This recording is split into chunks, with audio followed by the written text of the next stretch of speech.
Hello everyone, this is Moss doing a review for Do You Gadget. Today, we will be doing a review for two gaming mice released by a Singaporean company, Armaggeddon. The two mice we are looking into is the Alien IV G9X and the Alien IV G17. First off, let's jump on to the first mouse, the Alien IV G9X. This mouse is advertised to be a 6 macroable optical gaming mouse with 512 onboard memory for profile saving. On-the-fly Cpi DPI switching between 400, 800, 1600 and 3200. Using their provided software, you can go up to 6400 DPI. Adjustable polling rates that you can change using their software, and it also has an adjustable mouse slide effect option. 5 profiles you can switch between in the software provided. So what do you get out of the box? The standard manual and the starter kit is the norm. This comes also with a set of replacement mouse feet. Also, you have a weight management box that holds weights for the mouse, which we'll get into in a minute. And here's the mouse. At first glance, this is a very pretty mouse. I've been given the Armaggeddon yellow to review, and they also come in other colors: green, red, blue and black. The size of the mouse fits pretty well in my palm, and the black parts on the top of the mouse has a matte rubbery finish and the other parts are plastic. Not to worry. Claims of the mouse being durable is a prominent message being displayed on the box. The cord itself is 1.8 meters in length, wrapped in braided cloth or nylon for extra strength, so you don't really have to worry about crimping the wire by accident. The G9X features 6 macroable buttons that you can customize with their software. These are the left and right click buttons, the scroll click, thumb navigation buttons, and the additional ring finger button that, by default, functions as a double click button, which I find very nice in first-person shooter games where you really have to use controlled shots for certain weapons. Right below the G9X scroll, you will find there's a button labeled CPI for on-the-fly switching, to quickly switch your tracking sensitivity from 400 up to 3200 CPI. As mentioned earlier, you can only achieve 6400 CPI via the software. The Alien IV G9X is illuminated with blue light along the scroll, the rear rim of the mouse, and the Armageddon logo itself. The illumination can be changed in software settings, where you can set the pulse intensity, the pulsation speed, and as well as the option to turn the lights off on the mouse entirely. On the left side along the mouse, there is 4 LEDs indicating your current CPI. As you can see, this is what it looks like on each stage of the CPI being selected. And here, there is a button to open up a hatch for the weight management system, where you can freely add or remove weights to suit your feel of the mouse.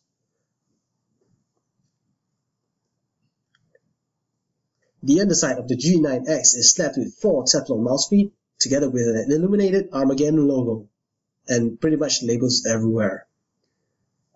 The Alien IV G9X performs very well for me in first-person shooters such as Counter-Strike Global Offensive, as well as mobile games such as Dota 2, as it feels very natural sliding across the mousepad or the gaming mats that I have. It's comfortable to hold even for long periods of gaming session, as you can see.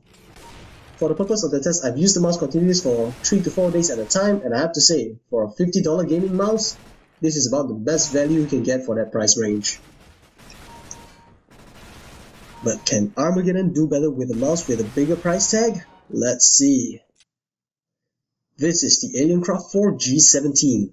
Unlike the G9X, the G17 has a total of 11 buttons, 9 of which are customizable in its 512 KB onboard memory. And it carries a laser tracking sensor as opposed to the G9X's optical sensor. It has an 8-level adjustable weight management system with 9 grams each, and 8 levels of adjustable CPI on the fly. You can also change the polling rate on the fly from the underside of the mouse itself. Weighing in at a hefty price tag of $89 on the web store, this mouse sits on the high-end market for hardcore gamers in the market. Like the G9X, or maybe all of Armageddon standards, you get the manual, CD, a replacement mouse feet, and a set of weight management kit. The first time I took it out of the box, I was pretty surprised on how big the mouse was. It was almost easily the largest mouse I've held to date. While this might appease gamers who are 8-foot giants with hands the size of waffle makers, this size doesn't really work out for me. The ultra-durable nylon braided cable is a staple here, and the places where the main mount buttons are have matte textures on them. The mouse is illuminated the same way the G9X is, save for one spot. the front grille that is shaped like a vent for a Lamborghini. Here are 9 buttons that are programmable on their software. The volume rocker, the thumb navigation buttons, left and right click button, middle click, the 2 additional buttons on the right side of the right click button. There is no ring finger button here though, sadly.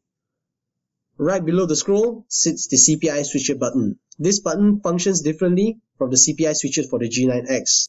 For the G17, you have to click the Cpi button once, then use the scroll to change the Cpi to the desired speed, and then click the Cpi button again to confirm the selected speed. The indicator on the left shows the speed you currently have set it to. And slightly to the bottom left of the Cpi button is the profile switch button, which, coincidentally, works just the way G9X switches Cpi.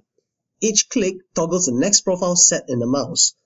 Whether you have the buttons programmed individually on the software or you're just switching between the Cpi level that you desire to jump between, if you so choose not to install the companion software on the Armaggeddon.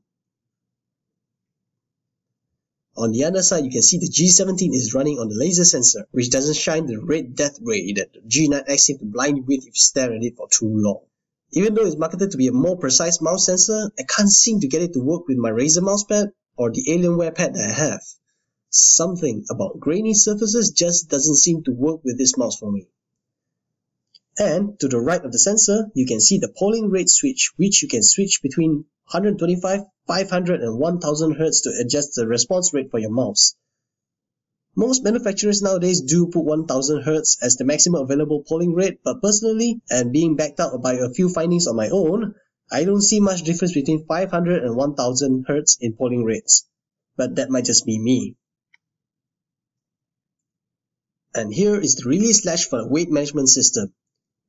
3 weights are pre-installed by default, but you can test out using different weight settings to your liking.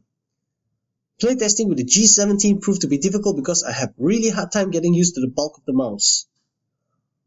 While having an array of buttons to customize in an MMO like World of Warcraft is useful, I have yet to find a proper way to actually use the mouse click buttons, but maybe that's just me. All in all, I still prefer the G9X over the G17 due to its form factor and the weight and feel of the mouse. The following footage is gameplays of me using the G9X and the G17 over the course of 7 days. Thank you everyone for listening to me review on these 2 lovely mouse, and I would like to take this opportunity to also thank Jackie and YY from Dual Gadget for giving me this chance to do this review as well. And if you like this video, please do subscribe to Dual Gadget for more video reviews on phones, cameras and computer hardware. Don't forget to like and comment on the video if you have any further questions on this review. Once again, this is Moss signing off.